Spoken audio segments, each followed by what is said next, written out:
Tomorrow, Nigeria turns 65. Ordinarily, independence anniversaries should be moments of pride and joy, a time to look back at how far we have come, and look forward with hope to where we are going. But for Nigeria, each October 1st seems to provoke more questions than answers, and the most honest of them is this. 65 years later, whose Nigeria are we celebrating? Is it the Nigeria of an ethnic group that still believes the country belongs to them as a private estate?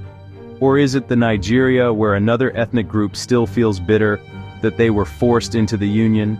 Is it the Nigeria where the youth no longer believe in the future of their own country, or the Nigeria where foreigners cross our borders freely to terrorize citizens?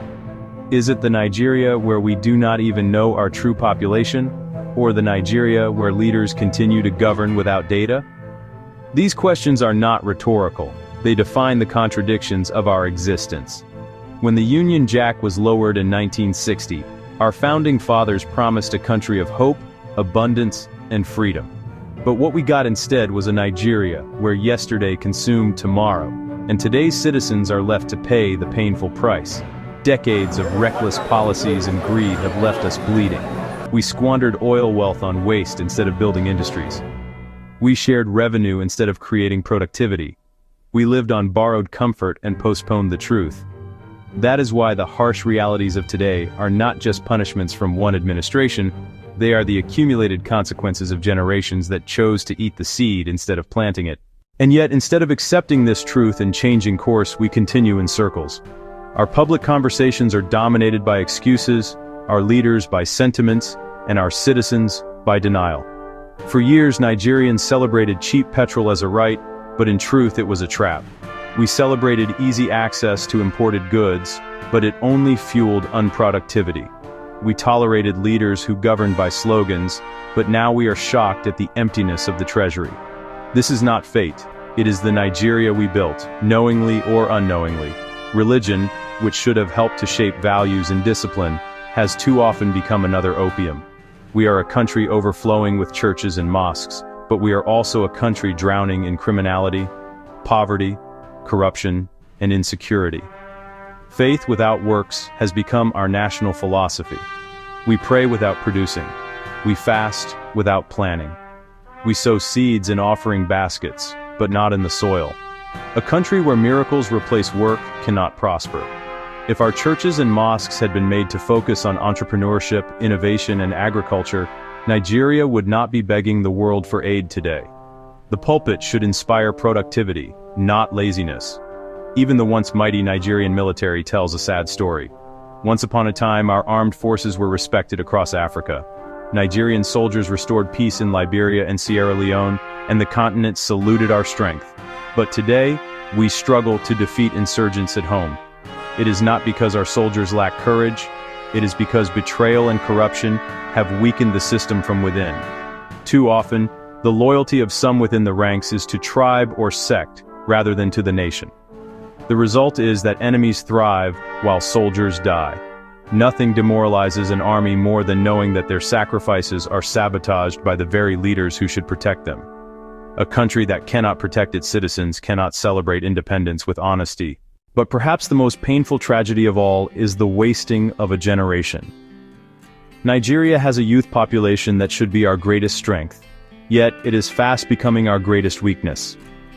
Too many young people no longer believe in Nigeria. They see shortcuts as the only way out. They chase fraud, rituals, drugs, or migration as the easiest escape routes. Parents, desperate to shield their children from hardship, often indulge them with money and gadgets, but forget to instill values.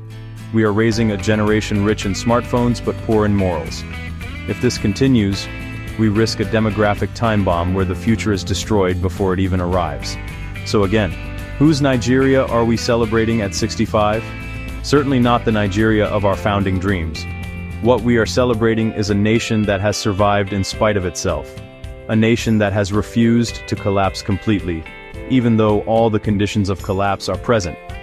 And maybe that stubborn resilience is itself worth something, but it is not enough. Survival is not the same as success. Endurance is not the same as progress. The time has come for us to stop lying to ourselves. Nigeria will not change by miracle. Nigeria will not change by wishful thinking. Nigeria will not change simply because we shout, "God bless Nigeria" every October 1st. Nations are built by discipline, sacrifice, productivity, and truth. If we want a different Nigeria in the next 65 years, we must begin to plant differently today. That means leaders must govern with data, not sentiment. It means religion must drive productivity, not just piety. It means the military must be restored to integrity, not betrayal. It means our youth must be reoriented toward work, skills, and discipline. And it means every Nigerian must accept that independence is not about waving flags or singing an anthem. It is about taking responsibility for our destiny. So tomorrow, when the president makes his speech and the jets fly over Abuja, let us not deceive ourselves that this is true celebration. It is at best a sober reminder of what we could have been and what we still can be, if we choose. We cannot change yesterday, but we can stop devouring tomorrow. We can decide that the next generation will not inherit the same failures.